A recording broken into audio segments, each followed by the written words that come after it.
The following days passed like a blur. I moved out of the house I shared with my wife and found a small apartment in the city centre. The divorce proceedings went quickly, as my wife and her family were eager to move on with their lives. I was awarded full custody of our child, the only blessing in this tragedy. My daughter became my sole centre of attention. Her innocent joy was the light that sustained me in my most difficult moments. I channeled all my energies into being the best father I could be. Every smile, every laugh, every new milestone reminded me that there is still good in this world. Work kept me from getting bored and provided stability when there was little else to do. Colleagues became a surrogate family for me. They took no interest in my situation, but offered support in small ways: a home-cooked meal, an invitation to a game night, a willingness to listen. Gradually, new friendships began to heal my broken heart. Over time, the pain of betrayal lessened. I still saw my brother and ex-wife occasionally in town, and each time I was overcome with longing. But the burning pain dulled to a faint ache. I moved on with my life. When my daughter turned 5, I looked around at the joyful faces of our friends and realized that I had found happiness again. The journey had been long and difficult, but I had made it to the other side. I may have lost one family, but I made new connections. My life wasn't what I had envisioned it to be, but it was rich and full again. But there were some hard days. I wondered what if, and longed for what I had lost. But as I cradled my little girl in my arms, I realized I had everything I needed. She was my heart now, and for her sake, I would keep moving forward. The years went by quickly. I fully committed myself to raising my daughter as a single dad. Her sweet innocence and joy sustained me through the hard times. I worked hard to provide Stella with a happy, stable childhood, shielding her from the painful details of my past. We developed traditions: pizza night, movie marathons, summer camping trips. I treasured every family memory, realizing that this time was priceless. When Stella was 9 years old, I began dating an elementary school teacher named Claire. Compassionate and malleable, she immediately fell in love with Stella. They cooked and gardened together, and I enjoyed watching them from the porch. I had found not only a partner, but a new mother for Stella. Life seemed to be falling back into place. One Saturday in October, Claire, Stella, and I went to the apple orchard. We spent the afternoon wandering through the rows of trees and filling baskets with crisp red apples. Stella ran ahead, giggling, inspecting each fruit, looking for perfect specimens. The smell of apples and fall leaves lingered in the air. I put my hand on Claire's arm, feeling blessed by this simple family outing. As we were loading our cargo into the car, Stella suddenly cried. She had twisted her ankle, chasing a stray dog through the trees. I took her in my arms to examine her, fearing it might be broken. "It's just a bad sprain," Claire said, gently examining the swollen joint. We headed home to apply ice. I held Stella in the back seat while she whimpered in pain. My heart ached with the desire to protect her from life's hardships. Over the next week, Stella's ankle condition worsened despite ice application and rest. It remained very swollen and purple. One night she developed a dangerously high fever. I rushed her to the emergency room, where tests confirmed our worst fears: she had developed a rare bone infection. Immediately, intravenous antibiotics were started. During the agonizing week that followed, Stella grew increasingly weak in her hospital bed. Her small body barely had the strength to fight. I rarely left her side, keeping a manly face, reading her favorite books, humming songs. But every time she cried out in pain, my composure almost broke. I prayed to God not to take my precious little girl away. Claire was constantly by my side, bringing me food and forcing me to rest. On the 8th day, Stella's body began to fail. Septic shock set in. As I sobbed and begged her to keep fighting, the hospital room began to fill with medical personnel. Claire gently but firmly pulled me aside. "You have to let her go in peace," she said softly. I collapsed into her arms. How could I say goodbye to the light of my life? I took Stella's fragile hand, kissed her soft cheek, whispered how much I loved her. Her breathing slowed and then quietly stopped. My little girl was gone. I had never imagined such heavy and suffocating grief. I didn't want to live without her. The funeral passed in a haze of heavy misery. My parents arrived, and for the first time in years, we hugged. At the cemetery, I nearly fainted as her small casket was lowered into the ground. Endless family and friends walked by offering condolences, but my loss was boundless. Back home, I shut myself in Stella's room. I couldn't bear to collect her artwork, trophy collection, and dinosaur figurines. Everywhere I looked, there were memories, now painfully inaccessible.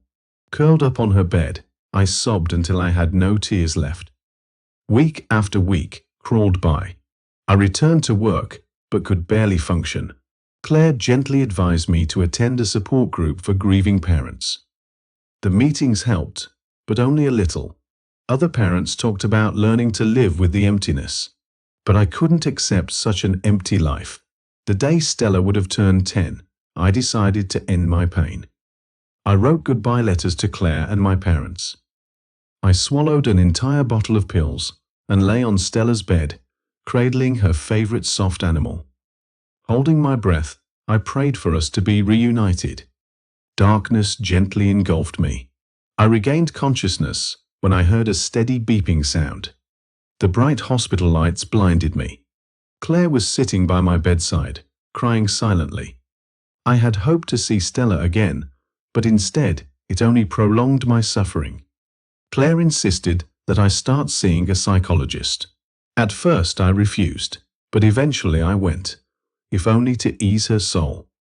Painfully slowly, life resumed. I went back to work, went about my daily business. But the spark was gone. I no longer looked forward to the future. The only consolation was to imagine that Stella was in a peaceful place, her suffering at an end. On the 1-year anniversary of Stella's death, I visited her grave. I sat for hours, sharing memories and tracing her name engraved on the stone. For the first time, there were no tears left to cry. The pain remained, but it was duller now, softened by time. Claire put her hand on mine as we left. "She would want you to be happy," she whispered. I realized then that I had to find a way forward, if not for myself, then for Stella. My heart was too badly damaged to ever fully recover. But perhaps it can still open, not to replace what was lost, but to honor the child who changed my life forever. For her sake, I will do my best. The anniversary of Stella's death kept coming closer and closer. I continued to live each day, trying to focus on the good memories rather than the painful loss. Work kept me busy, and Claire's gentle companionship and support kept me from falling into despair. A year later, on a crisp fall day, Claire and I were driving out of the cemetery after visiting Stella's grave. As we got into the car, I was deep in thought when Claire suddenly gasped and winced. I followed her stunned gaze. A girl who looked very much like Stella was walking down the cemetery path with a woman. "This can't be," whispered Claire. We jumped out of the car and ran after them with our hearts pounding. When I heard footsteps, the girl turned and I almost fell over. She had Stella's eyes, nose, and wavy brown hair. "Stella? Is that you?" Stammering, I uttered. The girl's eyes widened with shock. The woman with her looked shocked. "My name is Isabel," the girl said uncertainly. My mind went into overdrive. I turned to the woman who was clearly not the girl's mother. "What's going on here?" I demanded. "This is my daughter." The woman burst into tears. "I'm so sorry," she managed to say. "I didn't mean any harm." She told me that she worked as a nurse at the hospital where Stella had been treated. In deep grief, after Stella's death, she had taken the child's body from the morgue, confident that she could still save it. Using stolen equipment, she resuscitated Stella and then secretly raised her as her own. Her head was spinning. Had Stella really been alive all this time? Was the miracle of reunification really possible? The woman Sarah turned herself in to the police. A DNA test quickly confirmed that the girl was indeed Stella. My sweet daughter was hidden away for 2 years, spared from the grave I mourned.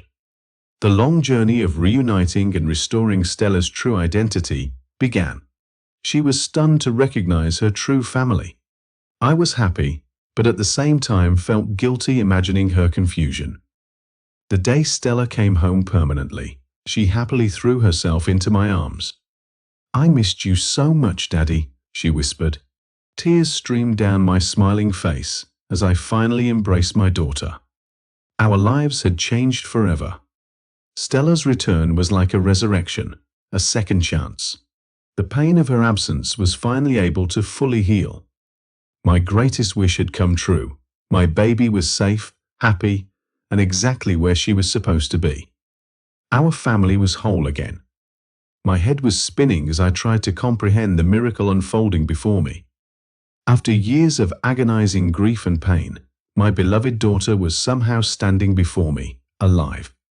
As I lifted Stella into my arms, tears of disbelief and joy streamed down my face. I hugged her as tightly as I could, vowing never to let her go again. Stella hugged me back tightly. "Daddy, I missed you so much," she said, muffled against my shoulder. Hearing her sweet voice again was almost unbearable. "Oh, my girl, my heart has never stopped yearning for you," I gasped. Finally, I pulled away and looked at her, gently wiping the tears from her eyes. She was a little taller, her hair was a little longer, but she was just as I remembered her. My Stella. As we pressed against each other, it seemed like years of heartache were gone. I had existed in a haze of grief, just performing lifeless movements. Now bright colors returned to my world. Claire stood back and watched us, tears streaming down her face. I held out my hand to her. "Thank you for being there for me during my most difficult time," I said. "Having you with me was the only thing that kept me going." Claire squeezed my hand tightly. "I'll always be there for you," she replied, her voice thick with emotion. I looked at Stella again, still hesitant to believe the reality of this miracle. "Honey, what happened to you? What did you go through?" Hesitantly, I asked. Stella, sighing heavily, began to tell her story. She told how Sarah, a nurse, had stolen her unconscious body from the hospital that fateful night and somehow managed to bring her to her senses. My heart broke when Stella told of how confused and lost she felt in those early years, as Sarah raised her under a false name and surname. She was told her father was gone and she didn't think of me at all. Anger flared up inside me at this woman ripping Stella away from her. But looking at my daughter's face, I pushed those feelings aside. None of that mattered now. We were reunited. In the days that followed, I learned more details about Stella's life over the past 2 years. Sarah had taken good, albeit deceptive, care of her. Stella spoke fondly of their life together. I was grateful that my child was loved, even if not as much as she should have been. Soon we were back to family life. Stella moved home permanently, to her old room, which I kept as a shrine to her memory. She giggled happily as she rediscovered her books, art supplies, and toys. When I saw her dancing around the house again, I was overcome with gratitude. I had been given an unfathomable gift, a second chance to raise my daughter. I promised Stella and myself to never take a single moment for granted. Our family and friends were stunned when we broke the news to them. The house overflowed with loved ones, who greeted Stella with tears of surprise and delight. Laughter once again filled my home, which had been so full of grief and silence. Of course, there were still problems. Stella was in therapy to deal with the trauma. At times, she still missed Sarah, the only mother she had known for years. I showed patience and support while Stella dealt with her difficult emotions. But each new day was a blessing. Stella brought life back into our family. Her inner light now burns brighter than ever, a testament to her resilience of spirit. As I watched her joy, I too found joy. My world became full again.